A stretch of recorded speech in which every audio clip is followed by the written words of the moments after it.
All right, Honors Algebra 2, here's a quick video for your section 5.5 to 5.8 quiz review. I'm about to send an email with all of these documents if you do not have them already. So number one here, we got a sum of two perfect cubes, x to the third plus 64. How does it factor? Take the cubed root of x to the third, that's just x. The cubed root of 64, what number to the third power gives you 64? That's 4. Those are your cubed roots, parentheses, are your first two terms. Then you take this first term and you square it. Minus, you gotta have an opposite sign here because you need 0x squared and x. Those cancel. Those can't be there. So it's always opposite sign then of your inner product, 4 times x. Then you take the second term and you square it, 16. All right, that is explained a lot in the 5.5, 5.8 videos that I emailed you last week. All right, so then I take the cubed root of 8x to the third and 27. That's 2x minus 3. I take that first term, 2x, and I square it. I take the inner product, that is 6x. If that's a negative, that's a positive. Then I take a negative 3 and I square it. Take a look at number 3. I take the square root of the cubed root of 27 and the cubed root of 1. I got 3x plus 1. I take that first term, 3x, and I square it. If that's a plus in the first parenthesis, I have a minus here. Then the inner product is 3x. And then I square 1. All right, take a look at number 4. Take the cubed roots of 125 and x to the third. I got x minus 5. I take x and I square it. Opposite sign, so plus the inner product is 5x, and I square negative 5 to get 25. All right, just going to move on here. There's number 5. That's kind of the deal. Take the cubed root.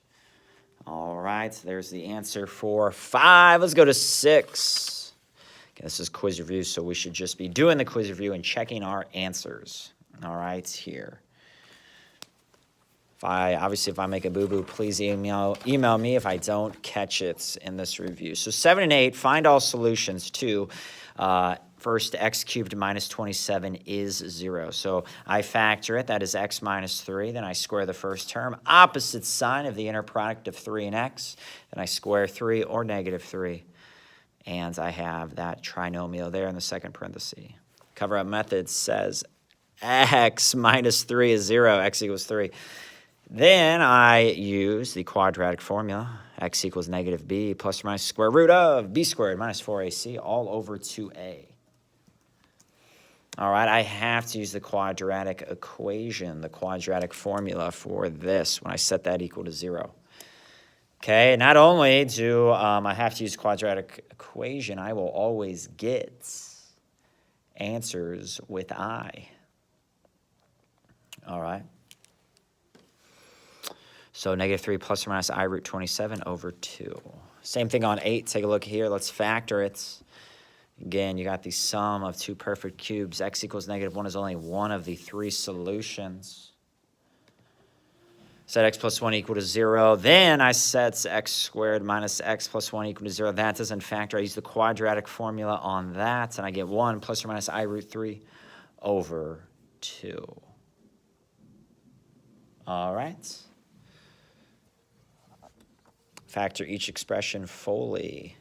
What multiplies to 12 and differs by 1? That's a negative 3 and a 4. Instead of x minus 4x plus 3, it's going to be x squared minus 4x squared plus 3. X squared minus 4 gives you x plus 2x minus 2. All right? Factor fully. If you have a difference of two perfect squares, it needs to be factored more. X squared plus 7, x squared plus 6, nothing fancy there.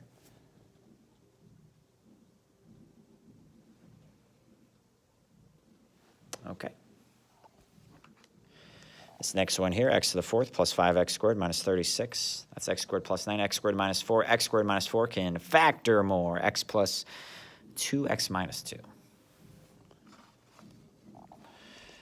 Then x to the fourth minus 15x squared plus 56. Well, multiplies 56, adds to a negative 15.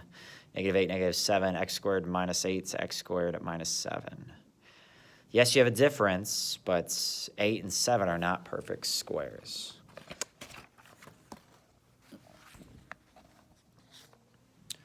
What multiplies to 32 adds to a negative 12? Negative 4, negative 8. X squared minus 4, x squared minus 8 is 0. This time I'm going to solve, so I don't need to worry about factoring x squared minus 4 further. I can if I want, but I can just set it equal to 0. Again, we're talking about cover-up method there, okay? Cover-up method, I take this. Don't forget about plus or minus when you take the square root. I try to show as much work as possible. Plus or minus root 8 or plus or minus 2 root 2 for the second answer is also good. Take a look at number 14. What multiplies 40 differs by 3, negative 8, and 5. All right, second solution is plus or minus I root 5. When you take the square root of a negative, don't forget about taking that I out. All right, pause this whenever you need to. So 15 and 16 say, given a polynomial and one of its factors, find the remaining factors. So you set x plus 2 equal to 0. I'm checking to see, is x plus 2 a factor? We know the answer to that. Or is x equal to negative 2 a solution? So I put negative 2 in the cubby. 1x to the third, negative 5x squared, negative 2x and 24.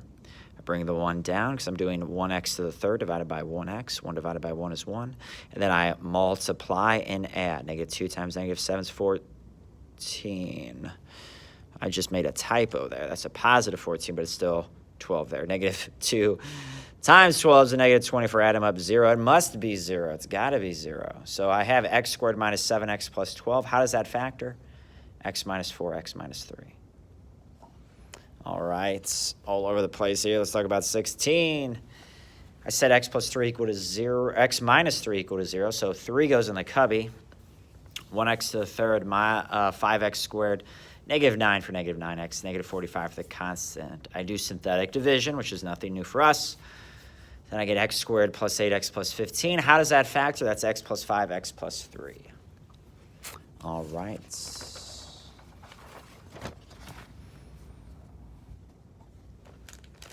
Pausing here for 17. We got a new sponsor in the house, Laura Barr. All right. Look at all that. Free of many things. Laura Barr, premium sponsor for Yak Math videos the last several years. Also brought to you by Cliff Bar. Yummy, yummy. Memorize these two flavors here, you know, if you want to thank your favorite mediocre YouTuber at the end of the year. 17 through 20, solve each equation. So I'm going to just kind of a potpourri of solving here. Well, I mean, 3 of them are actually the same. But there could be a lot of different, just solve the equation. They might all be on the same page on your quiz Friday or whenever you return. I'm going to factor out the x that they have in common. Then I look at that, yes, I thought I made a typo there. 1 multiplies to 35 differs by 2. Positive 7, negative 5. First answer, cover-up method, x equals 0. Then x plus 7 equals 0. Then x minus 5 equals 0. That's how I get my 3 solutions. Here on 18, I factor out the x they have in common. What multiplies to 48 adds to negative 14. Negative 6 and negative 8 are the factors. X equals 0, x equals 8, x equals 6. All right, so 19 is kind of like x to the fourth plus 0, x squared minus 16. What multiplies to 16 and differs by 0? That's 4 and negative 4, but you got x squared plus 4, x squared minus 4 is 0. Cover-up method gives you x squared equals negative 4, x squared equals 4. You get plus or minus 2i plus or minus 2.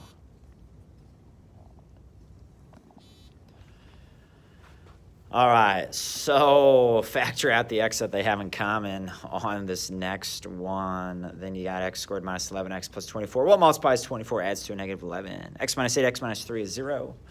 Your 3 solutions are 0, 8, and 3. Write a polynomial function of least degree that has the given zeros. Again, we say least degree because technically you have a function that has an answer of 0 twice or an answer of negative 3 twice or 3 times or so forth. So it can get crazy. So it only has an answer of 0 once, negative 3 once, and 4 once. So if x equals negative 3 and x equals 4 and x equals 0, then x plus 3 would be in one parenthesis. X minus 4 would be in the other parenthesis because you just move it on over. Then what? X minus 0, x plus 0? That doesn't make sense. It'd just be x. So what I did is I FOILed those two binomials, x plus 3x minus 4. I simplified, and then I distributed the x everywhere. Okay, now in 22, if I tell you that x equals 2, x equals negative 5, x must also be, look at this. Anytime I get an answer of I, it's always plus or minus 2i, plus or minus I root 5, plus or minus 3i. So if I tell you that x equals negative 5i, then x also has to be equal to 5i. Okay, it's got to be equal to both. So x minus 2 is in one of the parentheses, and then I know that x times x, or x squared, is equal to negative 5 times 5. If x equals plus or minus 5i, then x squared is equal to a negative 25. Then I move this over, x squared plus 25 would have been set equal to 0, or is in that parenthesis. And then first outer inner last, there we go. Moving on. Last page. Find all the zeros. Zeros are roots, are solutions, x-intercepts. Sets x to the fourth plus 9x squared minus 36 equal to 0. Factor, what multiplies to 36 and differs by 9? So maybe like 9 and 4, that differs by 5. I actually thought I made a boo-boo. And then, don't forget about your 12s, 12 and 3. All right, so we have, notice I only gave you one answer there, so that is how you get plus or minus I root 12 or 2I root 3. Here is the other solution, plus or minus root 3. The other two solutions, sorry, plus or minus. All right, so 0 equals, I'm going to factor out the x squared that those two terms have in common. Then I'm going to bring down the minus sign. I'm going to factor out the 4 that they have in common. I'm going to divide both negative 12x by negative 4 and a negative 8 divided by negative 4. That's how I get a positive 3x plus 2. Both those parentheses have to be the same, have to have the same two terms, positive 3x and 2. So the x squared minus 4, which is double underline, needs to go together in one parenthesis, and the 3x plus 2 goes together in the other. X squared minus 4 is 0, so x squared equals 4. 3x plus 2 equals 0, so x is going to be a negative 2/3. And x is going to be plus or minus 2. Got two more factoring by grouping ones. Here's the answer for 25. You're going to factor out the x squared they have in common. And the first two terms have a positive 2 in common. X squared plus 2 in one parenthesis, 3x minus 5 in the other. All right, so x is equal to 5/3, and x is equal to plus or minus I root 2.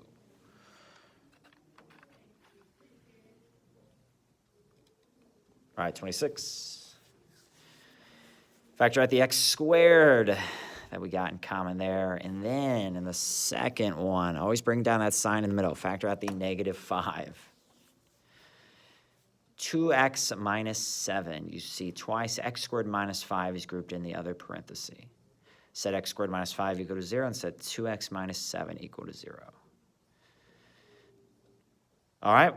That is it there, folks, for your 5.5 to 5.8 quiz review. This quiz should be relatively, it shouldn't be that bad. All right, that is this Friday or whenever I see you again if you're quarantined. All right, this is Yak Math Videos signing out.